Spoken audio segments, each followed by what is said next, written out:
Israel Gaza യുദ്ധം നിർണായക ഘട്ടത്തിലേക്ക് കടക്കുന്നു.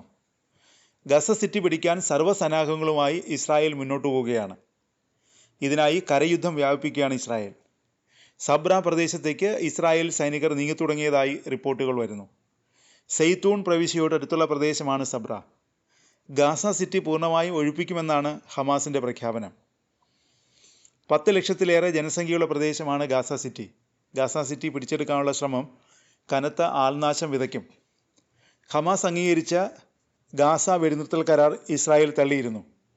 ഇതോടെ ഹമാസിൻ്റെ കസ്റ്റഡിയിലുള്ള ഇസ്രായേൽ ബന്ദികളുടെ മോചനവും അനിശ്ചിതത്വത്തിലായി. ബന്ദികളുടെ ജീവൻ അപകടത്തിലാണെന്ന ആശങ്കയും ഉയരുന്നുണ്ട്.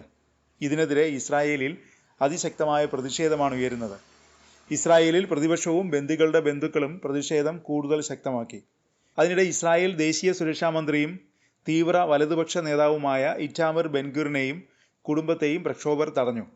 യുദ്ധം നീട്ടിക്കൊണ്ടു പോകുന്നതിൻ്റെയും ബന്ദികളുടെ ജീവൻ അപകടത്തിലാക്കുന്നതിൻ്റെയും ഉത്തരവാദിത്വം ബെൻഗുറിനാണെന്ന് പ്രക്ഷോഭകർ ആരോപിച്ചു. അതിനിടെ തെക്കൻ ഗാസയിൽ ഒരു പട്ടാളക്കാരൻ കൊല്ലപ്പെട്ടതായി ഇസ്രായേൽ സൈന്യം അറിയിച്ചു. ഓഗസ്റ്റ് 23-ന് തെക്കൻ ഗാസയിൽ തങ്ങളുടെ ഒരു സൈനികൻ കൊല്ലപ്പെട്ടതായാണ് ഇസ്രായേൽ സൈന്യം പ്രഖ്യാപിച്ചത്. മൈദാറിൽ നിന്നുള്ള കെഫിർ ബ്രിഗേഡിൻ്റെ ഷിംഷോൺ ബറ്റാലിയനിലെ പ്ലാറ്റൂൺ കമാൻഡറായ 20 വയസ്സുകാരൻ ലെഫ്റ്റനൻറ്റ് ഒറി ഗെർലിക്കാണ് കൊല്ലപ്പെട്ടത്. ഓപ്പറേഷനിടെ അപകടത്തിൽ കൊല്ലപ്പെട്ടതായാണ് IDF പറയുന്നത്. ഓപ്പറേഷനിടെ സ്ഫോടക വസ്തു അബദ്ധത്തിൽ പൊട്ടിത്തെറിച്ചതിനെ തുടർന്ന് ഗെർലിക് മരിച്ചെന്ന് IDF വ്യക്തമാക്കി. ഇസ്രായേൽ പ്രതിരോധ സേന പറയുന്നത് ഇങ്ങനെയാണ്: ഖാൻ യൂനിസിലെ കെട്ടിടങ്ങൾ തകർക്കാനുള്ള ശ്രമത്തിനിടെ സ്ഫോടക വസ്തു പൊട്ടിത്തെറിച്ചാണ് ഉദ്യോഗസ്ഥൻ കൊല്ലപ്പെട്ടത്.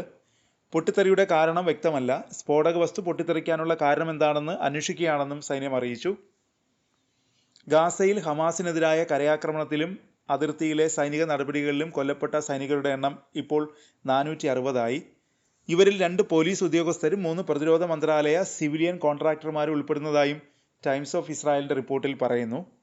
അതിനിടെ ഗാസയുടെ സർവനാശം ലക്ഷ്യമിട്ട് ഇസ്രായേൽ മുന്നോട്ട് പോവുകയാണ്.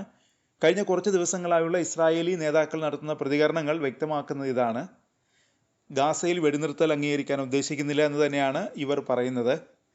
ഈജിപ്തും ഖത്തറും അമേരിക്കയും മധ്യസ്ഥത വഹിക്കുന്ന ചർച്ചയിൽ മുന്നോട്ട് വച്ച കരാർ ഹമാസ് അംഗീകരിച്ചിരുന്നു. എന്നാൽ ഇസ്രായേൽ ഇതിനോട് അനുകൂല സമീപനമല്ല സ്വീകരിച്ചത്. പിന്നാലെ തങ്ങളുടെ വരുതിക്ക് വന്നില്ലെങ്കിൽ സകലത നശിപ്പിച്ചു കളയുമെന്ന ഭീഷണി ഇസ്രായേൽ പുറപ്പെടുവിച്ചിരിക്കുകയാണ്.